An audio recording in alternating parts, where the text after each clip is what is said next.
নমস্কার, কেমন আছো সবাই? চলে এলাম তোমাদের কাছে একটা নতুন ভিডিও নিয়ে। তো বন্ধুরা, এখন বাজে হচ্ছে 1:30 দুপুরবেলা, আর আজকে হচ্ছে সোমবার। তো রাত্রেবেলা কি খাবো সেই জন্য আজকে দোকানে চলে গেছিলাম। দোকান থেকে আমি নিয়ে এলাম, দেখো, 2 কেজি ময়দা আর এখানে একটা ড্রাই ইস্ট। তো ইস্টটা আমার ঘরে থাকে না, কারণ আমার এই জিনিসটা আমি বানাই না, তাই জন্য ইস্টটা থাকে না। আর ময়দাটাও আমাদের এখন কম খাওয়া হয় বলে ময়দাটাও আমি বাড়িতে বেশি রাখি না, তো তাই জন্য নিয়ে চলে এসেছি। তো এখানে দেখো, আমি ময়দাটা এখন একটু আমার পরিমাণ অনুযায়ী আমি নিয়ে নেব এই ডাবুটা করে। আর ময়দাটা অনেক দিন পরেই বলতে পারো আমরা খাচ্ছি, কারণ আটাই খাওয়া হয়, ময়দা খাই না বেশি, যেহেতু ওয়েটের জন্য।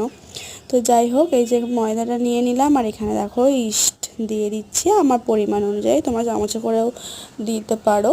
তো ইস্ট দিয়ে দিলাম, আর এর মধ্যে দিয়ে দেবো স্বাদ মতো চিনি, নুন, আর হচ্ছে একটুখানি সাদা তেল। সাদা তেল যদি না দাও ঘিও দিতে পারো, বাটার দিতে পারো, যা খুশি, যার যেটা থাকবে সেটা দেবে। তো আর এখানে দেখো, আমি দুধের প্যাকেটটা কেটে নিচ্ছি, আর দুধ আমি একটাই দিচ্ছি, 10 টাকা দামের যে প্যাকেটগুলো হয় আমুলের। তো দিয়ে দিলাম, আমুল মানে এটা আমুলিয়া। তো দিয়ে দিলাম একটু কুসুম কুসুম জল আমি গরম করেছিলাম, তার মধ্যে দিয়ে ভালো করে দেখো আমি এখানে মিক্সড করে নিচ্ছি। আর এটা তোমরা কিন্তু লিকুইড দুধ দিয়েও করতে পারো, ব্যাটারটাকে মাখতে পারো। তো আমি এখানে চিনি, নুন তো স্বাদ মতো দিয়ে দিয়েছি, আমি দেখো সাদা তেলও দিয়ে দিয়েছি, ইস্ট দিয়ে দিয়েছি। এবার ভালো করে এটাকে আমি মেখে নেব ওই দুধটা দিয়েই আর কি। তো যতটা নরম করা যায় করবে, মানে অনেকটাই মানে যেমন আমরা আটার যে মানে আটার রুটি করতে গেলে যে ব্যাটারটা করি, তার থেকে একটুখানি নরম হবে। তো এটা করে নেবে। তারপরে এই দেখো, আমি রেখে দিয়েছিলাম এটা ঠিক কতক্ষণ জানো? এটা রেখেছিলাম আমি ঠিক 5 ঘন্টা। 5 ঘন্টা তো তারও বেশিও রাখতে পারো, হলে কি হয় বেশিক্ষণ মাখানো থাকলে ভালো হয়।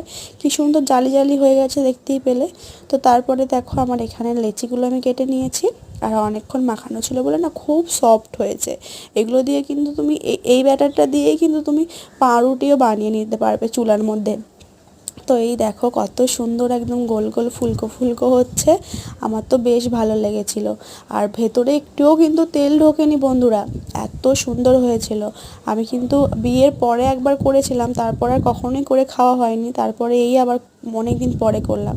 আর এই দেখো ভেতরটা ঠিক এরকম পাউরুটির মতো হয়েছে, জাস্ট অসাম হয়েছে। আর আমি এখানে এক এক করে ভেজে নিচ্ছি আর থালার মধ্যে করে তুলে রাখছি। তো এইভাবেই তোমরা করে খাও, আশা করছি ভালো লাগবে। আর ভিডিওটা কেমন লাগলো তোমরা কিন্তু কমেন্ট করে কমেন্ট করে বলো। আর এই দেখো ভেতরে একটু